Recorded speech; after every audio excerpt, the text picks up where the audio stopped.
complete breakfast sa amin. May bread, fruits, boiled egg, iced coffee, protein, carbs, tsaka ayan, fiber, vitamins. Ayan yung mga taga-abang ng breakfast namin, mga malalaglag sa sahig. Ay! Boy focaccia!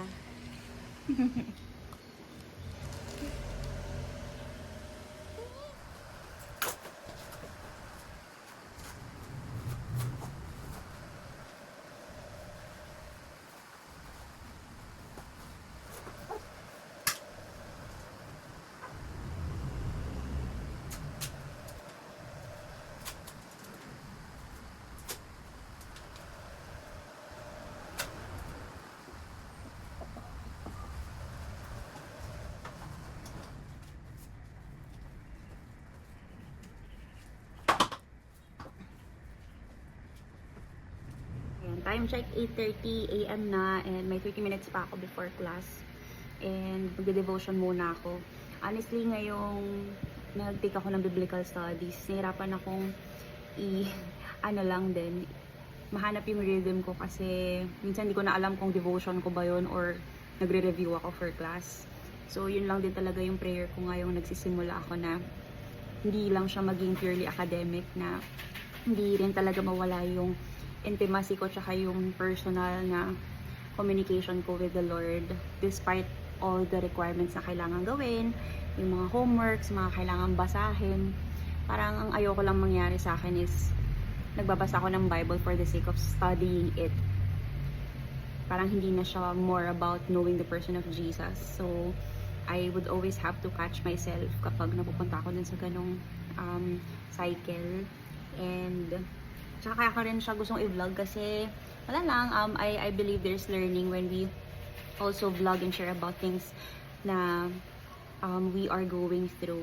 So, I hope na kayanin ko siya. And ma-enjoy ko lang talaga yung process ng bagong season ngayon sa bahay, na hindi ako nag-work 8 hours a day, lumalabas.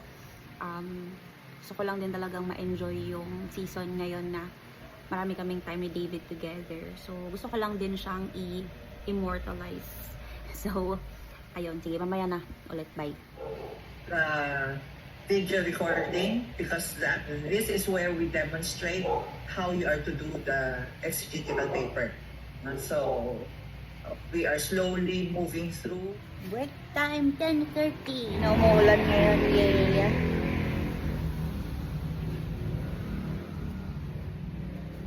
May mga maiingay pa nagkaklase mo. Ayan o. Eto, babe lang to. Hindi ka mabait eh. Hello. Hello. Hello.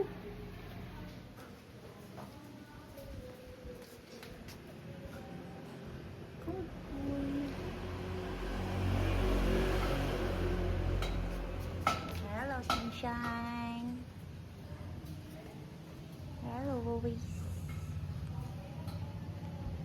Snow, come here.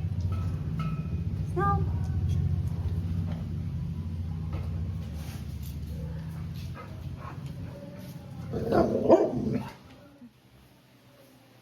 What you doing? Come hang out with me. Lunch time. Itlog na maalat at ampalaya.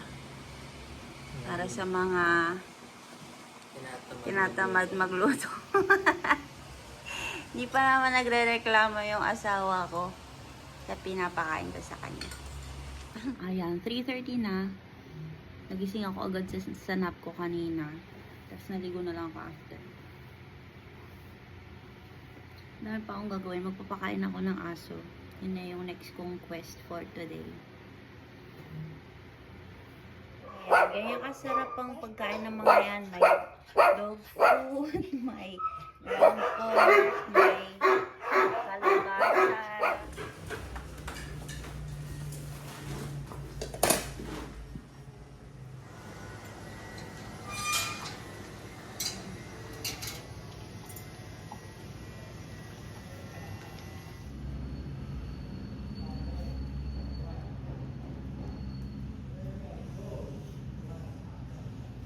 Ayan, 4 p.m. na. So, mag-work naman ako ngayon.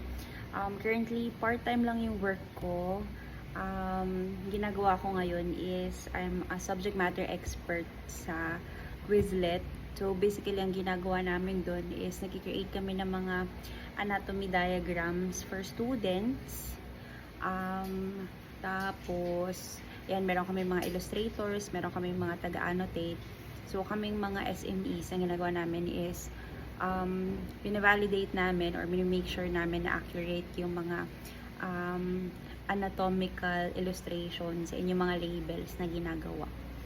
Kaya, yan, ito yung work ko ngayon. Saglit lang, so by project lang kasi siya. So, ganyan siya. Kami nag-make sure na yung mga structures na hinahanap ay naka-label ng maayos doon sa mga pictures. Tatapusin ko lang to saglit kasi maya-maya alis kami ni David. Meron kaming prayer meeting sa church every Wednesday. So, 6 p.m. pa naman yon. Pero, para lang din magawa pa namin yung iba naming errand. So, Nakain ulit ng aso. so, puro aso na itong laman ng vlog na to. Pero yun talaga ang buhay namin.